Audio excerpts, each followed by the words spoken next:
Hola amigos. Sí. Sé que les debo algún meme o la continuación de doblaje con loquendo de Underverse, pero últimamente no puedo hacer esas cosas porque me metí a chambear. Sí, sorprendente, ¿verdad? Tome la pala. Y por eso es que ando inactivo y por otras cosas. Pero no se preocupe. Trabajaré lo que pueda para hacer los vídeos.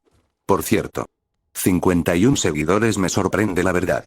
O sea, no me doy cómo explicar por qué tan siquiera tengo esa cantidad. Pero bueno, el video que hice es básicamente yo peleando con la vasija pura sin amuletos. Tal vez alguno diga: reverendo meme de mierda. Pero yo les diré: este enemigo es demasiado fuerte. Debería levelear y volver luego. La barra de vida se movió. Si puede sangrar, puede morir. bueno, sin más estupideces que decirles, empecemos.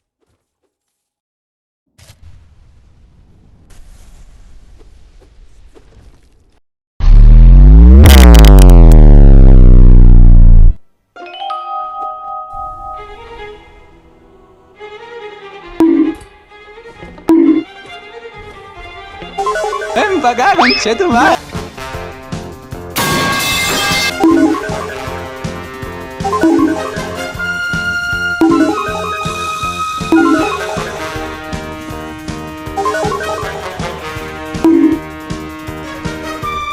¡Ven pa' acá, conchetumare!